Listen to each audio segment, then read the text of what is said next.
نیکی یہ نہیں ہے کہ تم نے اپنے چہرے مشرق کی طرف کر لیے یا مغرب کی طرف،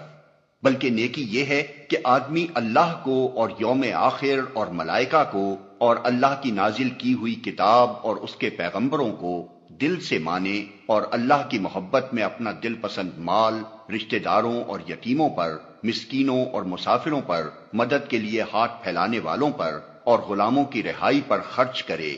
نماز قائم کرے اور زکوٰۃ دے۔ اور نیک وہ لوگ ہیں کہ جب عہد کریں تو اسے وفا کریں، اور تنگی و مصیبت کے وقت میں اور حق و باطل کی جنگ میں صبر کریں۔ یہ ہیں راست باز لوگ، اور یہی لوگ متقی ہیں۔ اے لوگو جو ایمان لائے ہو، تمہارے لیے قتل کے مقدموں میں قصاص کا حکم لکھ دیا گیا ہے۔ آزاد آدمی نے قتل کیا ہو تو اس آزاد ہی سے بدلہ لیا جائے، غلام قاتل ہو تو وہ غلام ہی قتل کیا جائے، اور عورت اس جرم کی مرتکب ہو تو اس عورت ہی سے قصاص لیا جائے۔ ہاں، اگر کسی قاتل کے ساتھ اس کا بھائی کچھ نرمی کرنے کے لیے تیار ہو تو معروف طریقے کے مطابق خون بہا کا تصفیہ ہونا چاہیے، اور قاتل کو لازم ہے کہ راستی کے ساتھ خون بہا ادا کرے۔ یہ تمہارے رب کی طرف سے تخفیف اور رحمت ہے، اس پر بھی جو زیادتی کرے اس کے لیے دردناک سزا ہے۔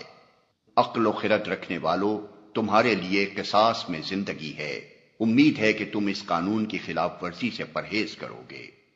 تم پر فرض کیا گیا ہے کہ جب تم میں سے کسی کی موت کا وقت آئے اور وہ اپنے پیچھے مال چھوڑ رہا ہو تو والدین اور رشتہ داروں کے لیے معروف طریقے سے وصیت کرے، یہ حق ہے متقی لوگوں پر۔ پھر جنہوں نے وصیت سنی اور بعد میں اسے بدل ڈالا تو اس کا گناہ ان بدلنے والوں پر ہوگا، اللہ سب کچھ سنتا اور جانتا ہے۔ البتہ جس کو یہ اندیشہ ہو کہ وصیت کرنے والے نے نادانستہ یا قصدن حق تلفی کی ہے، اور پھر معاملے سے تعلق رکھنے والوں کے درمیان وہ اصلاح کرے تو اس پر کچھ گناہ نہیں ہے،